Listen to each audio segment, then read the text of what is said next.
بسم اللہ الرحمن الرحیم۔ السلام علیکم ورحمۃ اللہ وبرکاتہ۔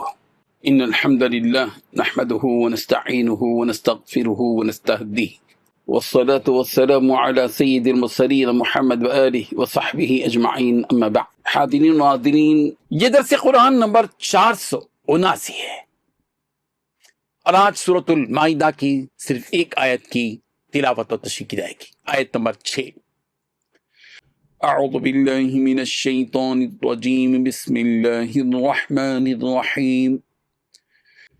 یا ایہا الذین آمنوا اذا قمتم الى الصلاة فاغسلوا وجوہکم وایدیکم الى المرافق وامسحوا برؤوسکم وارجلکم الى الكعبین وَإِن كُنتُمْ جُنُبًا فَاطَّهَّرُوا وَإِن كُنتُم مَّرْضَىٰ أَوْ عَلَىٰ سَفَرٍ أَوْ جَاءَ أَحَدٌ منكم من الغائط أو لامستم النساء فلم تجدوا ماء فتيمموا صعيدا طيبا فامسحوا بوجوهكم وأيديكم منه ما يريد الله ليجعل عليكم من حرج ولكن يريد ليطهركم وَلِيُتِمَّ نِعْمَتَهُ عَلَيْكُمْ لَعَلَّكُمْ تَشْكُرُونَ۔ صدق اللہ العظیم۔ لفظی ترجمہ یوں ہیں، یا ایہا الذین آمنوا، اے وہ لوگو جو ایمان لائے ہو، اذا قمتم، جب تم اٹھو، الی الصلاۃ، نماز کے لیے، فاغسلوا، تو دھو تم، وجوہکم، اپنے چہرے، وَأَيْدِيَكُمْ، اور اپنے ہاتھ، إِلَى الْمَرَافِقِ، کوہنیوں تک، وَامْسَحُوا بِرُؤُوسِكُمْ، اور مسح کرو اپنے سروں کا، وَأَرْجُلَكُمْ، اور دھو اپنے پاؤں، إِلَى الْكَعْبَيْنِ، ٹخنوں تک، وَإِن كُنتُمْ جُنُبًا، اور اگر ہو تم جنبی، فَطَّهَّرُوا، تو غسل کرو، وَإِن كُنتُمْ مَرْضَىٰ، اور اگر ہو تم بیمار، او علی سفرین، یا سفر میں، او جاء احد منکم، یا آئے کوئی تم میں سے، من الغائط، قضائے حاجت سے، او لامستم النساء، یا تم نے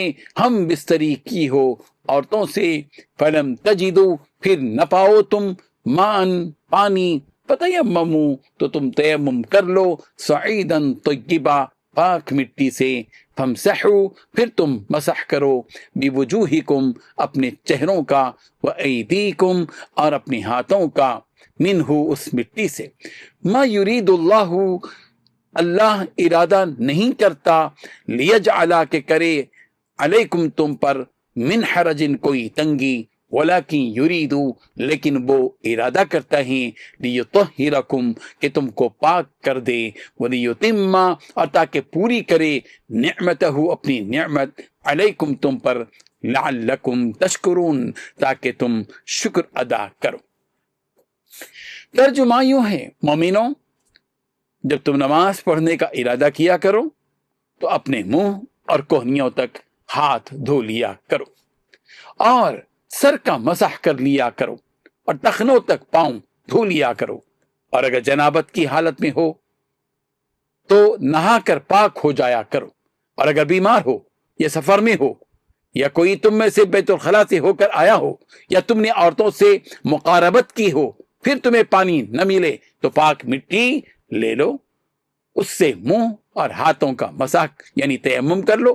اللہ تم پر کسی طرح کی تنگی نہیں کرنا چاہتا، بلکہ یہ چاہتا ہے کہ تمہیں پاک کر دے اور اپنی نعمتیں تم پر پوری کرے تاکہ تم شکر ادا کرو۔ اس آیت میں 7 باتیں بتلائی گئی ہیں۔ پہلی بات، اے ایمان والو، جب تم نماز کے لیے اٹھو تو اپنے چہرے اور کونیوں تک اپنے ہاتھ دھو اور اپنے سروں کا مسح کرو اور اپنے پاؤں بھی ٹخنوں تک دھو لیا کرو۔ دوسری بات، اگر تم جنابت کی حالت میں ہو تو سارے جسم کو غسل کے ذریعے خوب اچھی طرح پاک کر لو۔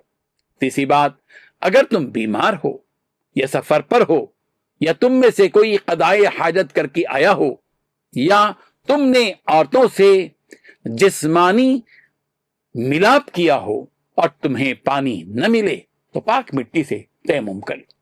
چوتھی بات، اپنے چہروں اور ہاتھوں کو اسی مٹی سے مسح کر لو۔ پانچویں بات، اللہ تم پر کوئی تنگی مسلط کرنا نہیں چاہتا۔ چھٹویں بات، لیکن یہ ضرور چاہتا ہے کہ تم کو پاک صاف کر دے۔ ساتویں بات، یہ بھی چاہتا ہے کہ تم پر اپنی نعمت تمام کر دے تاکہ تم شکر گزار بنو۔ بزرگان محترم، اس آیت میں وضو اور غسل کا حکم بھی ہے اور تیمم کے مشروع ہونے کا اعلان بھی ہے۔ ظاہر ہے کہ آدمی اپنی دنیاوی مصروفیات میں جب ہوتا ہے تو عموماً باوضو نہیں رہتا، اس لیے جب نماز کے لیے کھڑے ہو جائیں تو حکم ربانی یہ ہے کہ منہ، ہاتھ اور پیر دھو لیا کریں اور سر کا مسح کر لیا کریں۔ انہی 4 کاموں کا نام وضو ہے۔ یہاں ایک نقطہ ذہن میں رہے کہ جب نماز کے لیے کھڑے ہوں تو وضو کر لو کا مطلب یہ نہیں ہے کہ اگر پہلے سے وضو کی حالت میں ہو اس کے باوجود وضو کر لو، بلکہ اگر وضو کی حالت میں نہیں تھے، ایسی صورت میں نماز کے لیے کھڑے ہوں تو وضو کر لیا کرو۔ تو معلوم یہ ہوا کہ ہر نماز کے لیے وضو کرنا فرض نہیں ہے۔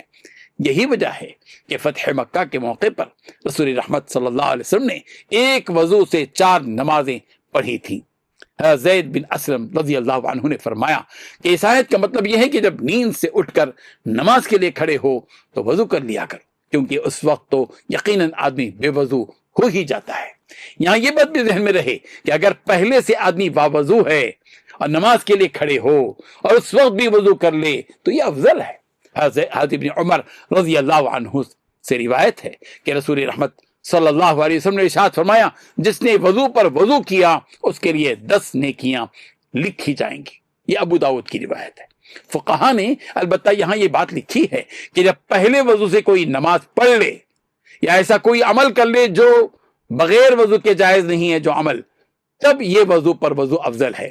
اور اگر وضو کرنے کے بعد کوئی عمل کیا ہی نہیں ہے تو پھر تو دوسری بار پھر وضو کرنا افضل نہیں ہے۔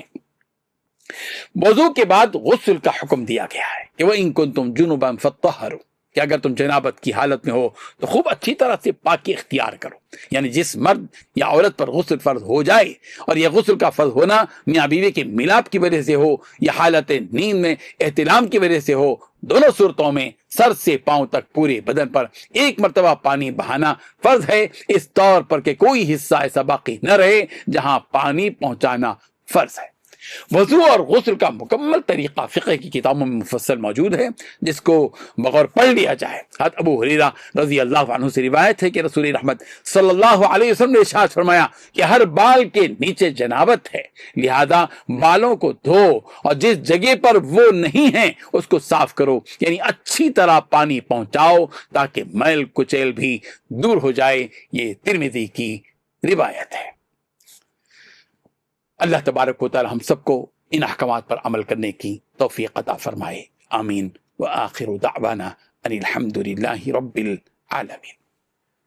ڈیلی درس قرآن کو سبسکرائب کیجئے، اپنے تاثرات اور مشورے ارسال کیجئے اور متعلقین کے گروپ بنا کر انہیں روزانہ درس قرآن بھیجیں اور اجر ثواب پائیں۔